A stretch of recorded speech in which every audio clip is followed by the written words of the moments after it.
It is Furality, guys. And did you ever ask yourself how a person came into the fandom, or to find the VR community, or even find her own name, or for his owner? Then let me introduce you to my interview that I took from several people that I interviewed them in several parts for each question. You can go on my profile for that. But let's start right into it when you're interested to it.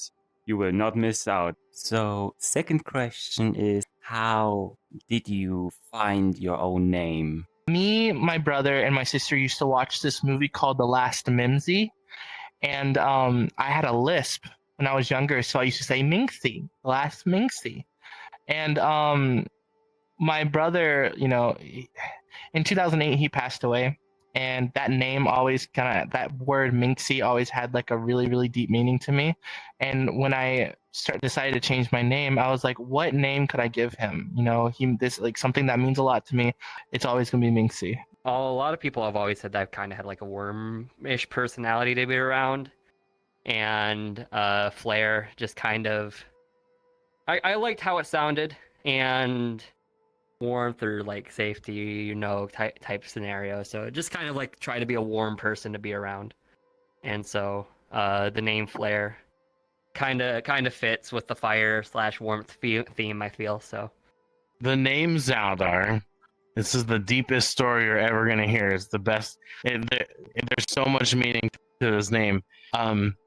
It was a random name generator name from EverQuest 2 when that game first came out, and then I fell in love with it and just used it ever since.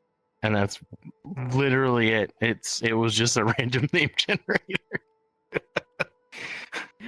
I just really like the beach. I actually live here in Japan on the ocean. The ocean's about like 5 minutes away from me, so I've always really liked the ocean. How I came up with it was from a lot of video game influences, like Death Stranding or Dark Souls.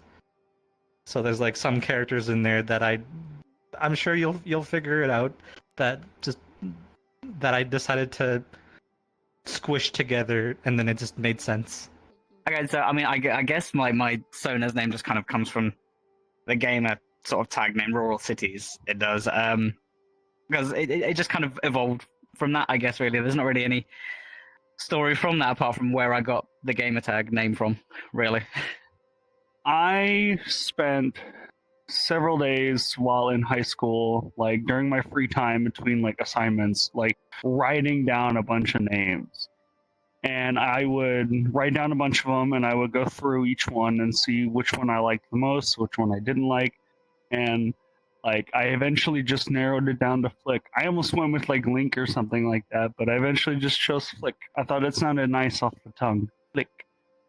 My own name, I thought for about 2 weeks, and I was looking at like that, was thinking every day of different names in English, and then I was like, but I have a lot of energy, and why do I need to look at it in English? So I went in when it comes to like Swedish words, and I was like, blixten is actually a word for lightning in Swedish, and I changed the last word for R, and so it's the blixter, and I was like, I love it, so I just changed everything to it, and that's how I came to it. So it's lightning, and it's like I have a lot of energy, so I thought it fitted really well. So yeah. A streamer gave it to me, funny enough. I had a really weird name back in the day, since I wasn't very creative with my name. It was a Killer Boy something, and I started watching some furry streamers, and someone told me, your name is a bit weird. Let's give you a nickname. And I was like, yeah, sure. What would you call me? And they told me the name Aysa. They gave me the nickname Aysa, and I loved it so much that I applied it everywhere, and to this day.